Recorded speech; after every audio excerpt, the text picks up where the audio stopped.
Welcome back. New game, new rules. Going faceless out of respect for the dead.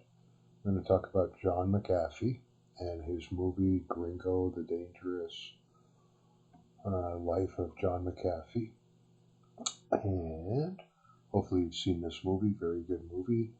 John Mcafee, the first anti-hacker who invented that software back in the 80s that you were forced to take and accept, and then they charged for it, then they gave it away for free, and then he sold it. That particular guy. In this movie, he was implicated in killing his neighbor, blah, blah, blah. Let's take a peek. He was in Belize. You can look it up. And I'll just show you about him. He was eccentric and a multimillionaire. And he always promoted drug use. And he was gifted. And here he is. If you're on a cell phone, sorry I can't pull this up much bigger. I'll list my sources for you.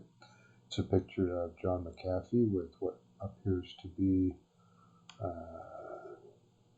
a powdery substance, and there's a little thing that says bath salts here.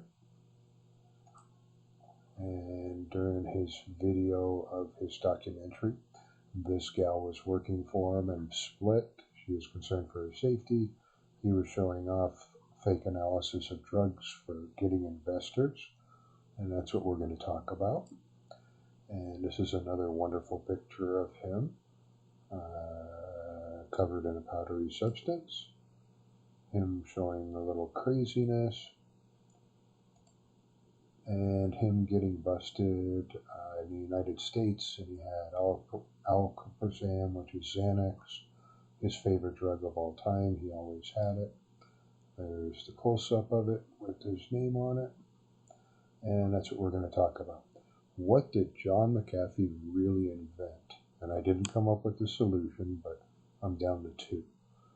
And my first guess was he was there to reinvent cocaine and make it where you couldn't test it and import it. Therefore, he could claim it was some other drug or whoever was running it. And that's not the case. Then I found this article on New York Magazine, and it's a long article, but it says about the legal drug that fuels him. And what was interesting was a package delivered from China Chemical Company suggests that he ordered this drug, and it has no street name, and chemists call it alpha PHP. Belongs to a group called the cathinone class, which are similar in structure and function to the active ingredient in cat. The molecular structure tends to block the reuptake of dopamine in the brain, which leads to the excited delirium. And cat. And it's a flowering plant. It's natural. It's like marijuana. And basically, in some indigenous areas, it is chewed like cocaine leaves, like coca leaves. And what it produces is excitement, loss of appetite, and euphoria. But that's too easy for him with a chemist, because all you would have had to do is order this up. He already was ordering stuff up like this. So I looked up, if you snort alakazam, Xanax, what are the benefits, meaning would he have gone this route? And it was his favorite drug. And you see here, it does have dangerous side effects, but one thing is it leads to a faster onset. So that's a big possibility. And there are test kits for it. So if that's what he was trying to do, whatever drug he came up with, he got busted in Belize. They found drums of powder, and they tested it with every test kit they could, and they couldn't figure out how to arrest him. So I figured Xanax is one of my guesses, that what he did was he changed the chemical composition to it, because you can go to ResearchGate and see in 2016 a new and mild method for the synthesis of alprazolam and diazepam, and the study for their binding modes to the GABAA receptor. So, looks like other people were working on it too. And if you resynthesized it, you wouldn't be able to be tested from that test kit. So, that would be my guess.